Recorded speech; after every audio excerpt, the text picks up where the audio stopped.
இந்த வீடியோவை ஸ்கிப் பண்ணுறதுக்கு முன்னாடி இந்த சேனலோட நோக்கம் என்னது தெரிஞ்சுக்கிட்டு அதுக்கப்புறம் கண்டென்ட் வரதுக்கு முன்னாடி கூட ஸ்கிப் பண்ணிக்கோங்க. எனக்கு சந்தோஷம் தான்.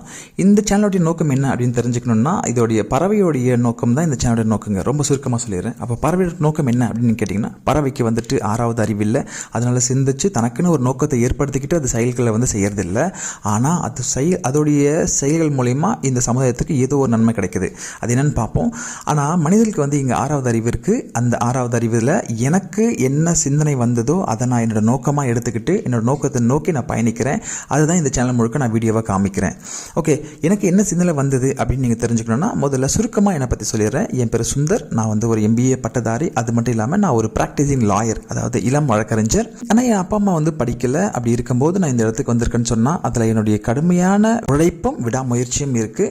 ஆனால் அது மட்டும் போதுமானதாக இருக்குமான்னு கேட்டிங்கன்னா, அதை தாண்டி என்னுடைய குடும்பம், என்னுடைய சொந்தக்காரங்க, என்னுடைய நண்பர்கள், இந்த சமுதாயம், இந்த 4 பேருடைய உதவி இல்லாமல் நான் இந்த இடத்துக்கு வரல. அதான் உண்மை. அப்போ இந்த 4 பேரோட உதவிகளை நான் பயன்படுத்திக்கிட்டேன். இப்போ நான் என்ன திருப்பி செய்யணும்னு கேட்டிங்கன்னா, என்னோட நண்பர்களுக்கும் என்னுடைய உறவினர்களுக்கும் ஏதாவது ஒரு நான் திருப்பி செய்யறதுக்கான வாய்ப்பு அமையும் போது நான் கொஞ்சமும் தயங்காமல் திருப்பி செய்யணும். ஆனால் சமுதாயத்திற்காக நான் வந்து சந்தர்ப்பத்துக்காக வெயிட் பண்ண வேண்டிய அவசியம் இல்லை. எப்போவும் சமுதாயத்தில் தேவை இருந்துகிட்டே தான் இருக்குது. அதில் இப்போ வந்து நம்ம பறவை நோக்கம் பார்த்துடலாம். பறவை வந்துட்டு வேறொரு இடத்துல உணவை வந்து அந்த பழங்களாக தின்னு இன்னொரு இடத்துல போயிட்டு எச்சங்களை கழிக்கும் போது அதன் மூலியமாக செடி கொடி காடு வளர்ந்து அது இந்த பூமிக்கு நன்மை ஏற்படுத்துது. அதே மாதிரி இந்த சமுதாயத்தில் நான் வந்துட்டு எங்கெங்கேயோ ரிசீவ் பண்ண அந்த அறிவு சார்ந்த விஷயங்களோ அல்ல பொருளாதார சார்ந்த விஷயங்களையும் நான் ரிசீவ் பண்ணி இன்றைக்கி நான் இந்த இடத்துக்கு வரும்போது அதே திருப்பி நான் வந்துட்டு எங்கள் மக்களுக்கு அறிவு சார்ந்த விஷயங்களோ இல்லை சின்னதாக ஏதாவது பொருள் சார்ந்த விஷயங்களோ தேவைப்படுதோ அங்கே என்னை சுற்றி இருக்கிறவங்கக்கிட்ட நான் திருப்பி செய்கிறேங்க. இதுதான் நான் செஞ்சிட்ருக்கேன். இதுதான் இந்த வீடியோவில் இந்த சேனலையும் காமிக்கிறேன். ஸோ இந்த செயலுக்கு கண்டிப்பாக உங்ககிட்ட இருந்து ஆதரவு கிடைக்கும் நான் நம்புகிறேன். போன வருஷம் நம்ம வந்து இருள சமுதாய மக்களை சந்திக்க போயிருந்தோம். அங்கே அவங்களுடைய அன்றாட தேவை என்ன, அவங்களோட வாழ்க்கை முறை என்னன்றத ஒரு முழு வீடியோ நம்ம சேனலில் போட்டிருக்கோம். மறக்காமல் அந்த வீடியோ போய் பாருங்கள். அதோட அங்கே இருக்கிற அந்த குட்டீஸ் வந்து போன வருஷம் நம்ம போனப்போ நம்மளை வந்து ஒரு வெளியாட்களாக பார்க்காம நம்மக்கிட்ட சகஜமாக பேசி நம்ம கூட வந்து ரொம்ப அன்பாக பழகினாங்கன்னு சொல்லணும். அவங்க என்ன விளையாடுறாங்கன்னு பார்த்தா அதிகமாக வந்து வேறு எந்த ஸ்போர்ட்ஸுமே அவங்களுக்கு தெரியலங்க. அதுக்கு பதிலாக கோலி மட்டும் தான் ஆடுறாங்க.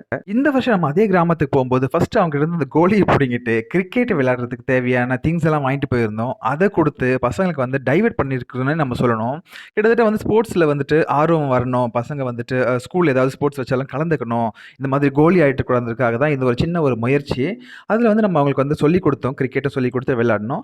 அது மட்டும் இல்லாமல் அங்கே இருக்கிற பெண் பிள்ளைகள் வந்து பார்த்திங்கன்னா அவங்களுக்கு வந்து நம்ம வந்து வாலிபால் அதோட நெட்டு அது சம்மந்தமான திங்ஸை கொண்டு போய் கொடுத்து அது அவங்களுக்கு கட்டி அங்கேயே வந்து விளையாட வச்சோம். நாமளும் வந்து சொல்லிக் கொடுத்தோம் எப்படி விளையாடணும் அப்படின்னு சொல்லிட்டு அந்த பசங்க வந்து ரொம்ப ஆர்வமாக கற்றுக்கிட்டாங்கன்னு சொல்லணும். ஸோ இதுக்கப்புறமா அவங்க வந்து கோலியெல்லாம் விட்டுட்டு கண்டிப்பாக இந்த மாதிரி விளையாடணும்னு நினைக்கிறேன். அது மட்டும் போதாதுன்னு சொல்லிட்டு பேட்மிண்டனும் கூட நம்ம கொடுத்தோங்க. ஸ்கூல் ஏதாவது ஸ்போர்ட்ஸ் இருந்தால் கண்டிப்பாக கலந்துங்கன்னு சொல்லிட்டு. இந்த வீடியோ கண்டிப்பாக உங்களுக்கு பிடிக்கும்னு நினைக்கிறேன். மறக்காமல் நம்ம வீடியோக்கு ஒரு லைக் பண்ணிட்டு சேனலை பின்தொடருங்க. நன்றி.